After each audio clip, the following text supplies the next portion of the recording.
नमस्कार, मेरा नाम ज्ञानेश्वर है और आपने देखना शुरू किया है लाइव सिटी। मेरे साथ रोज की तरह दिल्ली से जुड़ रहे देश के जाने माने सीनियर जर्नलिस्ट अजीत द्विवेदी जी। अजीत जी, इन दिनों मैं भी दिल्ली में ही हूँ। कई लोगों से मिल रहा हूँ, लगातार मिल रहा हूँ, और दिल्ली की आबो हवा में जहां भी जाऊं, चर्चा किस बात की है? चर्चा इस बात की हो रही है, कोई कह रहा है बटोगे तो कटोगे, कोई कह रहा है एक रहो नेक रहो। तो देखिए, एक रहो ऐसी सेफ रहो। बातें। हाँ, एक एक एक रहो। सेफ रहो, एक रहेंगे सेफ हाँ, रहेंगे। हाँ, एक रहेंगे सेफ रहेंगे, एक रहेंगे नेक रहेंगे, ये तमाम सारी बातें चल रही हैं जो पावर कॉरिडोर्स में और पॉलिटिकल कॉरिडोर्स में। तो कहीं ना कहीं से फूट की बात तो सामने आती ही है, और किस तरीके से विभाजन की बातें। हम तो देखिए, हम और आप वैसे परिवेश में बढ़े हैं, पले हैं, जिसमें यह नारा दिया गया, हिंदू मुस्लिम सिख ईसाई आपस में है भाई भाई। लेकिन दिल्ली में जब हमने इस तरीके की चर्चाएं सुनी और देखी, कई लोगों ने हमसे कहा कि आप यह चर्चा क्यों नहीं करते हैं, बटोगे तो कटोगे। मैंने कहा, मेरा अंतर्मन स्वीकार नहीं कर। और मेरे बिहार का परिवेश, चाहे हम जितनी आलोचना कर ले नीतीश कुमार की, नीतीश कुमार को इस बात के लिए बधाई तो दी जानी चाहिए कि नीतीश कुमार ने अपने शासनकाल में, कोई बटोगे तो कटोगे, एक रहोगे तो सेफ रहोगे, या फिर लव जिहाद, या फिर दंगा फसाद, या फिर किसी संवेदनशील ऐसे मामले में जहां चुप रहने से आग भर के, नीतीश कुमार चुप नहीं करते।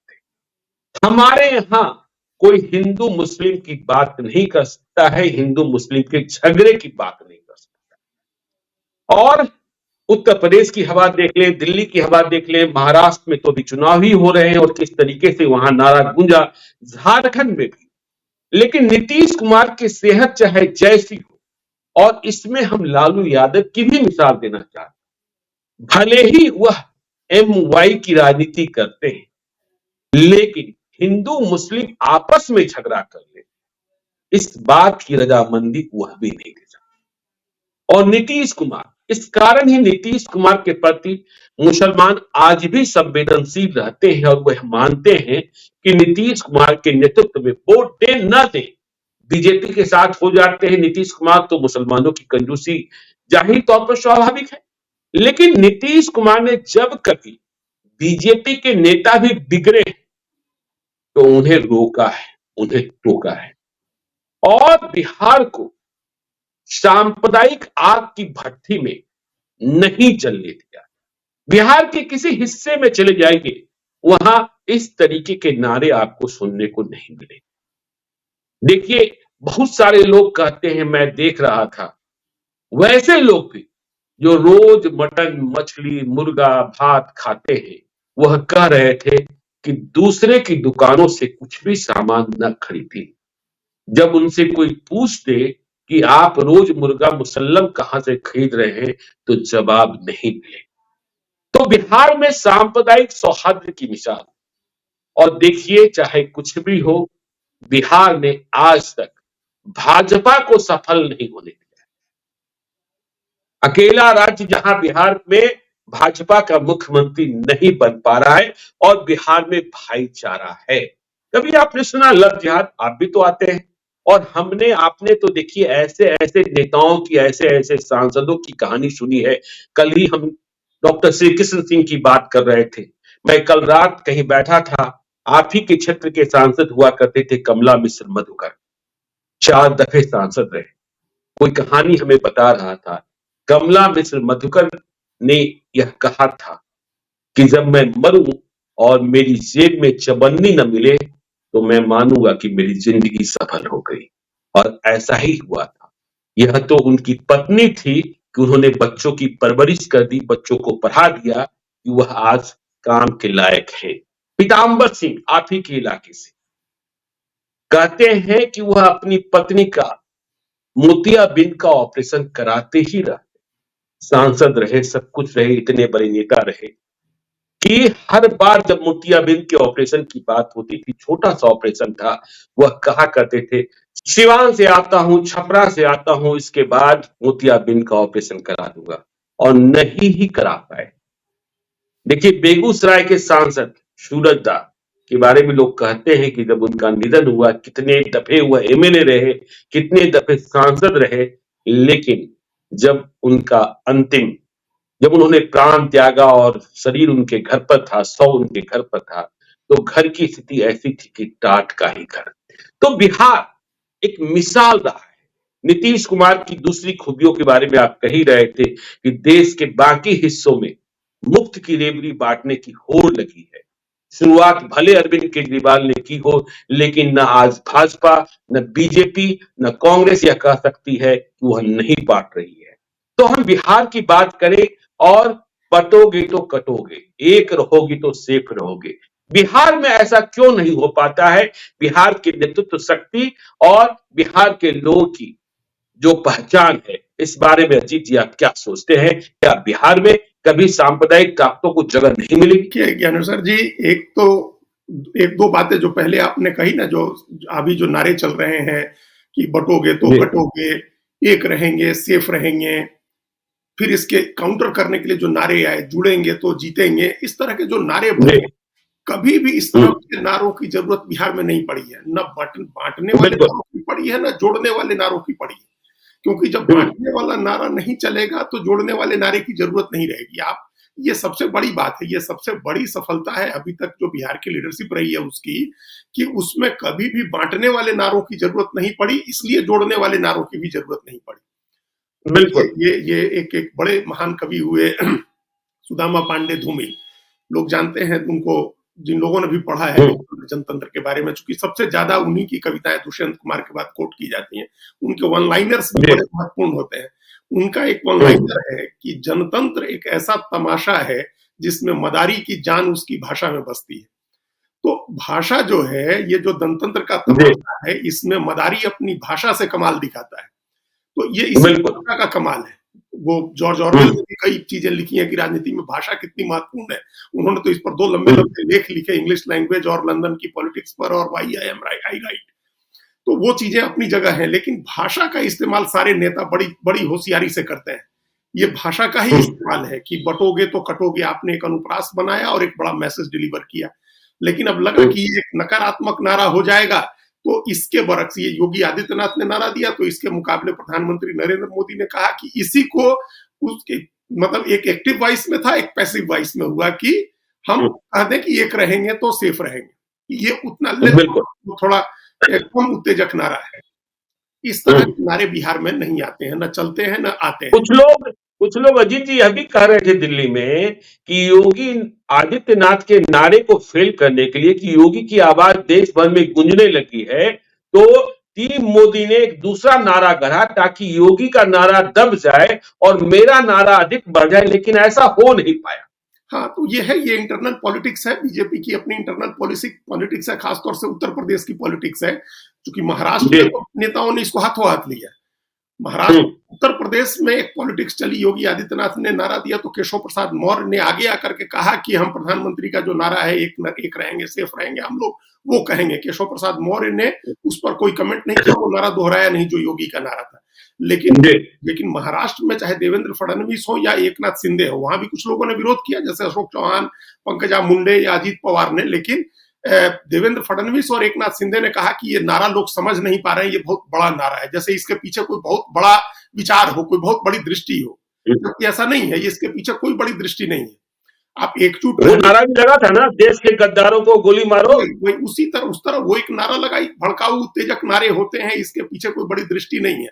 ये संघ शक्ति की बात होती है या यूनिटी में ताकत है, ये सब बातें कोई ऐसी बात नहीं है जो आज नहीं कही जा रही है। लेकिन आप एक दूसरे बिल्कुल ही कम्युनल सेंस में इस बात को कह रहे हैं, बिल्कुल सांप्रदायिक नजरिए से ये बात कह रहे हैं, तो इस तरह का नारा कभी बिहार में नहीं आया। देखिए, भाषा की जो हमने बात भाषा से इसलिए शुरू की थी कि आप नीतीश कुमार के भाषणों की, नीतीश कुमार की भाषा देखिए, उनके सरकार के नारों की भाषा देखिए, तो वहां क्या आता है।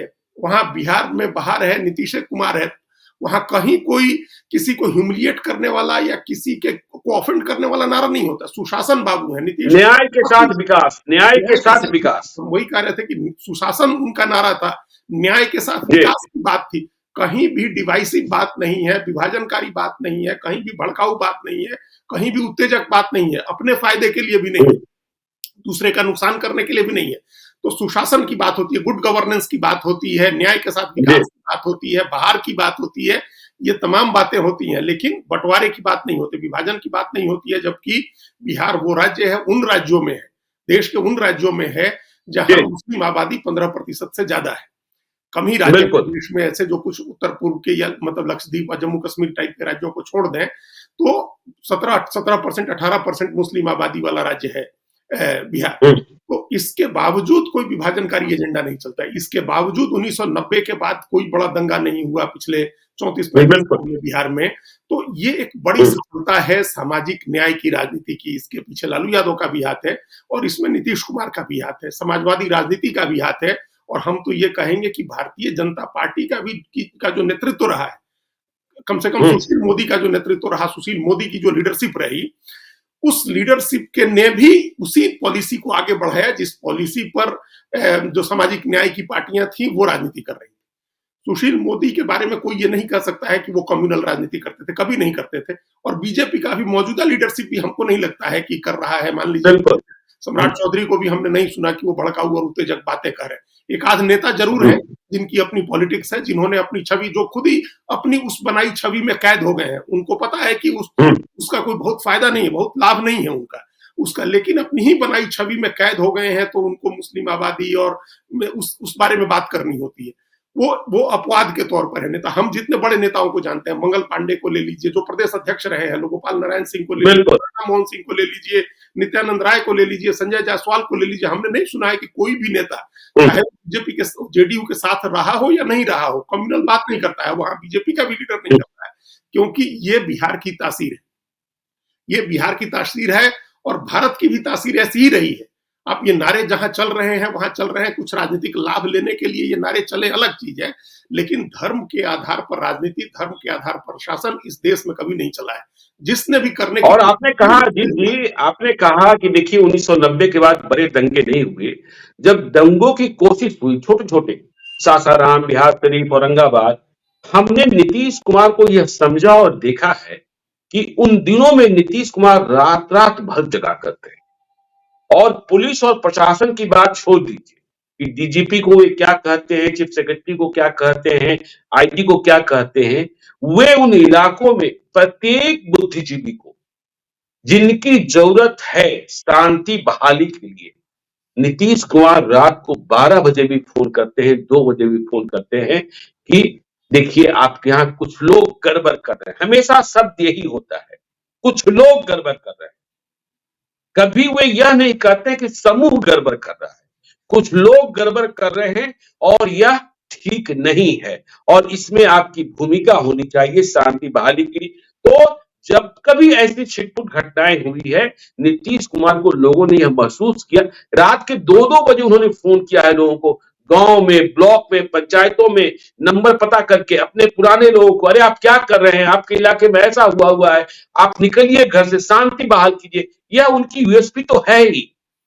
हाँ, वो उनकी राजनीति की पहचान है। ये नीतीश कुमार की राजनीति की पहचान है। वो बीजेपी के साथ रहे शुरू के दिनों में, तो लंबे समय तक बीजेपी के ही साथ रहे, 1995 से लेकर के और 2010 तक 15 साल तो वो फिर कहीं नहीं गए, 15 साल तो उन्हीं के साथ रहे। लेकिन तब भी, और वो दौर था जब अयोध्या का आंदोलन भी चला, उन्होंने कभी उनके बारे में आप ये नहीं सुनेंगे कि उन्होंने कोई कम्युनल भड़काऊ बात कही। और जब उनका अपना शासन आया तो उनकी सबसे पहली कोशिश यही थी न्याय के साथ विकास की और शांति सुरक्षा बहाल करने की। तो जब आप शांति सुरक्षा बहाल करने की कोशिश करेंगे तो कहीं भी आप लॉलेसनेस नहीं होने दे सकते हैं। अगर आप धर्म के आधार पर लॉलेसनेस की इजाजत दे देंगे, जब अगर किसी सांप्रदायिक कारण से दंगा हो गया और हिंसा हो गई, तो फिर आप सामान्य स्थितियों में भी हिंसा को नहीं रोक सकेंगे। इस बात को समझ रहे थे कि शासन का, पुलिस का इस्तेमाल या पुलिसिंग की व्यवस्था मजबूत रहेगी तो ये नहीं हो सकता है कि एक मामले में है, दूसरे मामले में आपने छूट दे दी। ये नहीं चल सकता है। उनको पता था कि ओवरऑल अगर बहाल करनी है, शांति और सुरक्षा बहाल करनी है। और दूसरी बात उनको ये पता थी, ये सब आदमी जान रही है, उत्तर प्रदेश में हम लोग मायावती के बारे में भी हमेशा कहते हैं कि जो भी वल्नरेबल ग्रुप्स हैं, जो कमजोर समूह हैं, वंचित समूह हैं, उनकी जो राजनीति करता है वो और भी सुरक्षा के मामले में ढील बर्दाश्त नहीं कर सकता है, क्योंकि सबसे ज्यादा वही लोग सफर करते हैं, सबसे ज्यादा वही लोग मारे जाते हैं।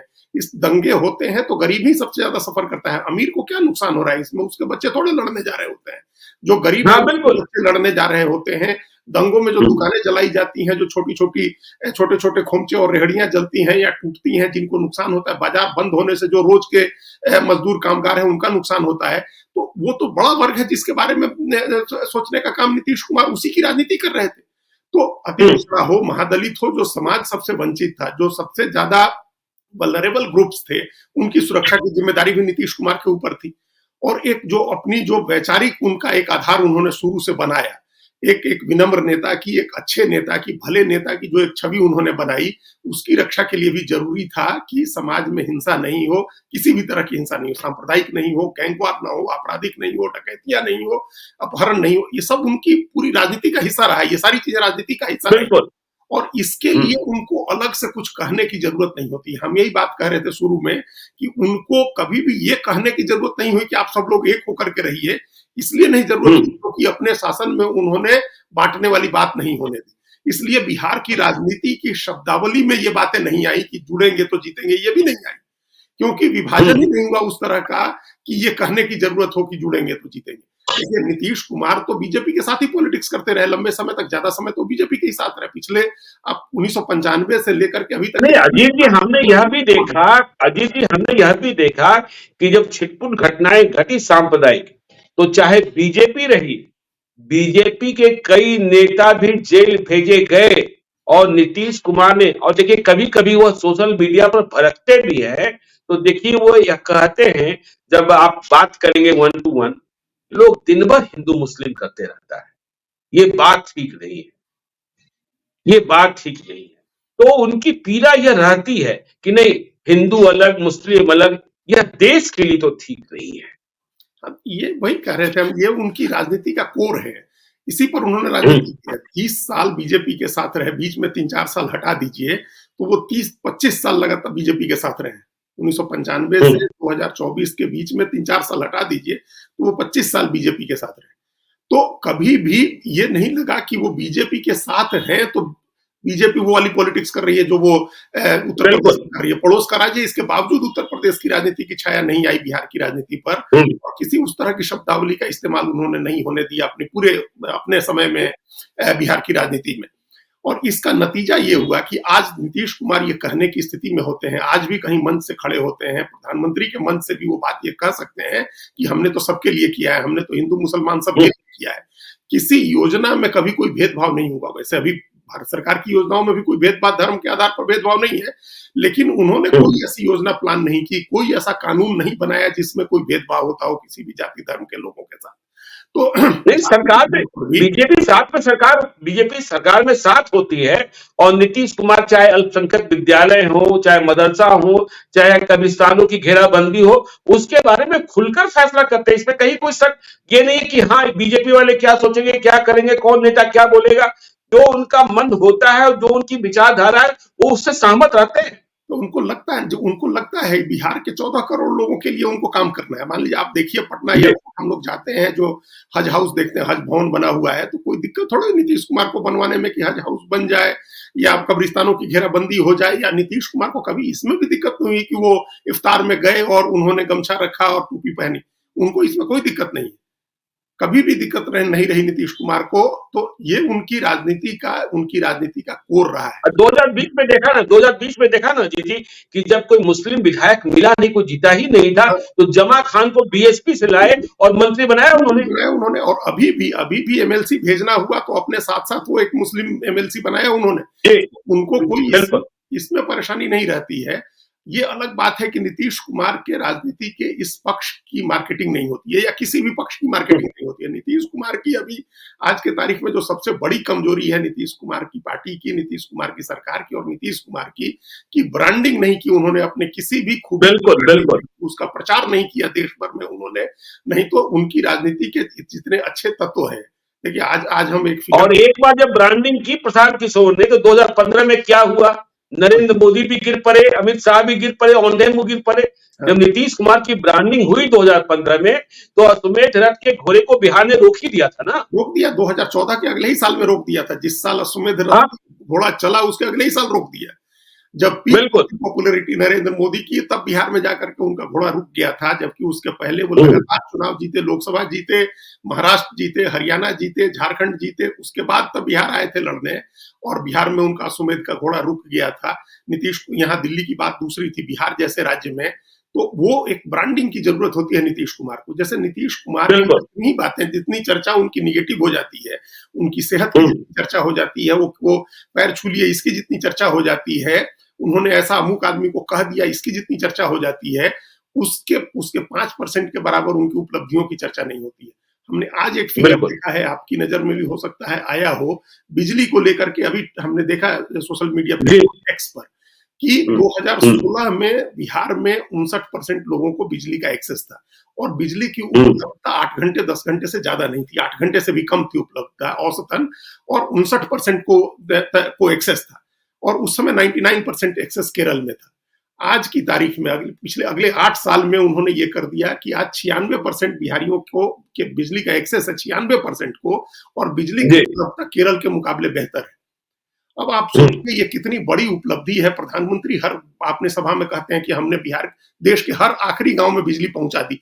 नीतीश कुमार को कभी कहने की जरूरत नहीं होती है, नीतीश कुमार की तरफ से कभी इस बात की ब्रांडिंग नहीं होती है। कल ही हम चर्चा कर रहे थे कि बिहार में एशियन हॉकी का चैंपियनशिप चल रहा है और कोई इस बात की ब्रांडिंग नहीं हुई।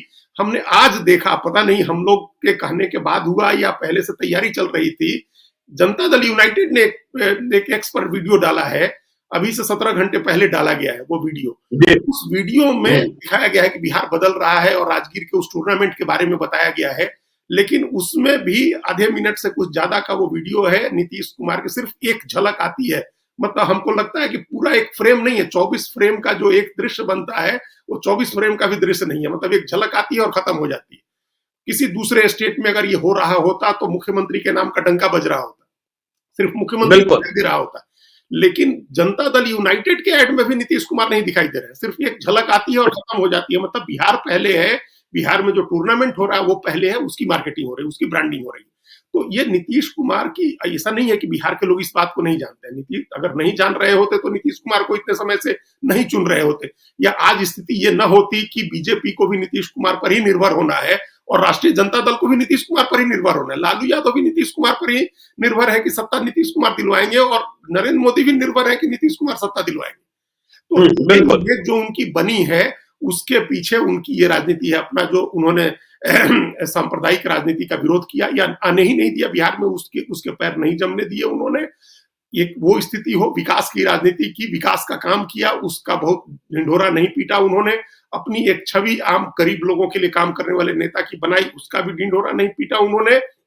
ईमानदारी का तो हमने सुना ही नहीं कि नीतीश कुमार कहते हो कि हम बड़े ईमानदार हैं और भ्रष्टों का हमने ये भ्रष्टाचार। देखिए, लोग कहते हैं कि ईमानदार होना बहुत अच्छी बात है, लेकिन ईमानदारी का अहंकार होना बहुत खराब बात है। नीतीश कुमार है जो ईमानदार है, लेकिन ईमानदारी का अहंकार कहीं प्रकट नहीं करते हैं कि हम ईमानदार हैं। और जो व्यक्ति ईमानदारी का अहंकार प्रकट करता है, अरविंद केजरीवाल को देखिए, उतना भ्रष्टाचार के आरोप हमने दूसरे किसी सरकार पर नहीं देखे।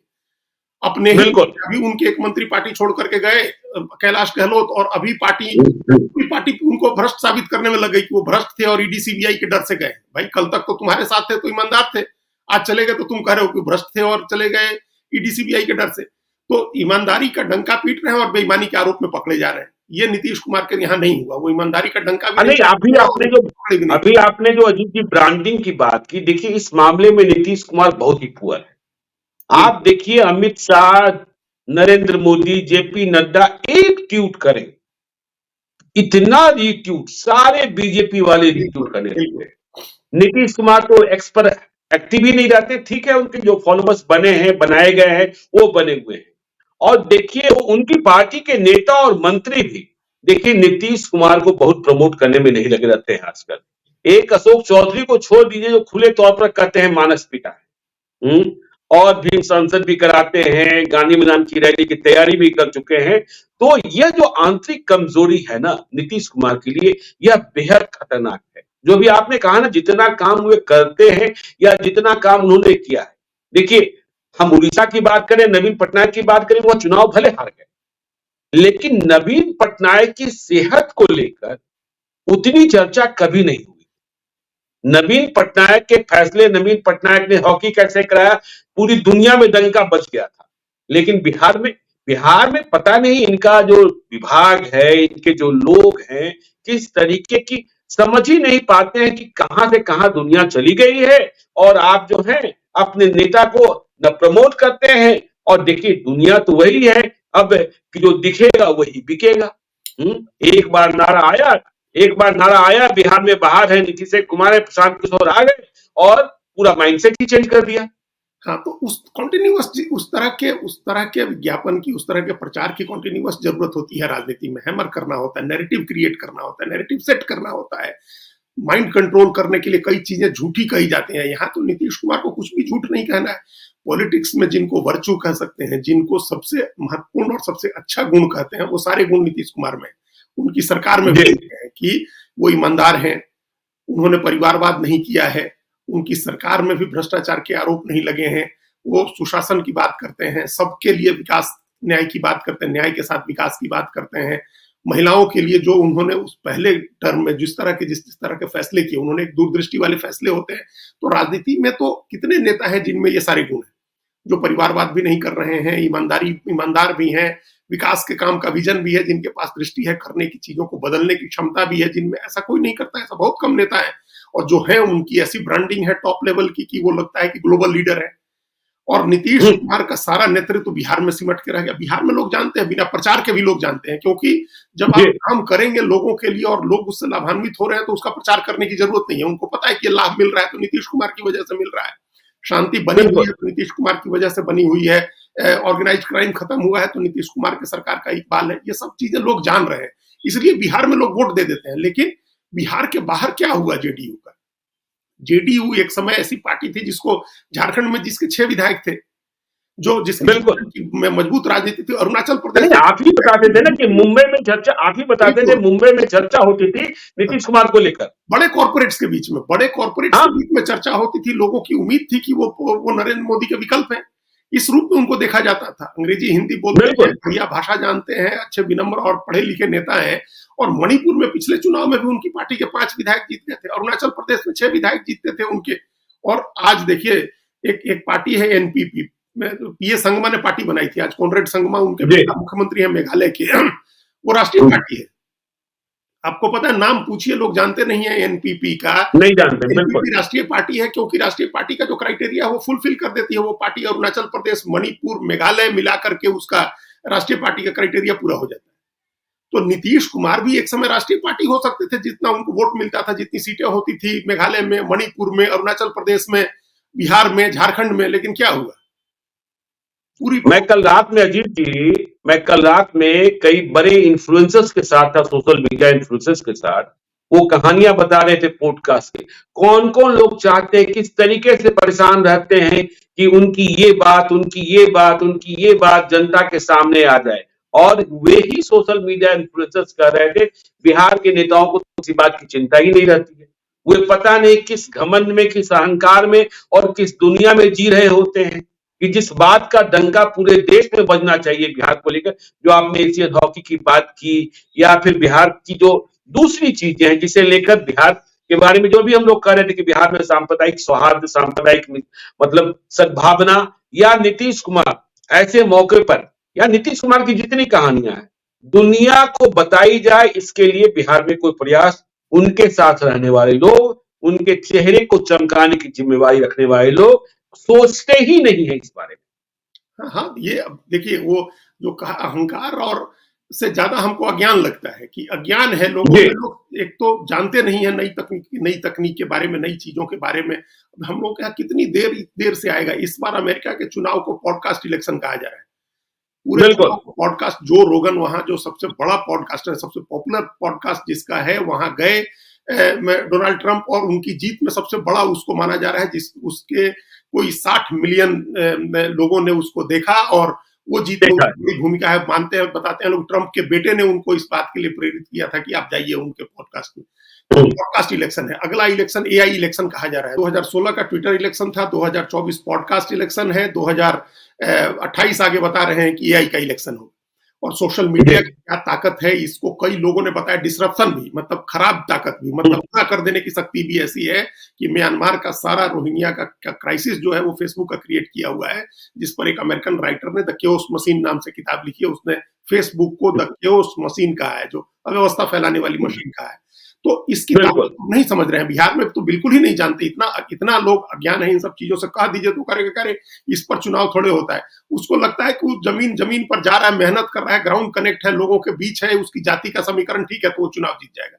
ये ठीक है, आप लोकल लेवल पर चुनाव जीत जाएंगे। इसी हिसाब में नीतीश कुमार ने राजनीति की, जो आज सब जगह से सिमट गए, सब जगह से खत्म हो गए। नहीं, बिहारी कैसे समाजवादी पार्टी राजनीति कर लेती है मुंबई में, कैसे उसका 2 एमएलए उसका जीत जाता है। जो उत्तर प्रदेश के जो मुसलमान है, खाली उनको टारगेट करके वहां 2 एमएलए जीता लेते हैं लोग। तो बिहार में जितने बिहारी हैं, दिल्ली में जितने, महाराष्ट्र में जितनी जगह पर है, उन जगह पर नीतीश कुमार की राजनीति चल सकती है। सबका सद्भाव उनके प्रति है।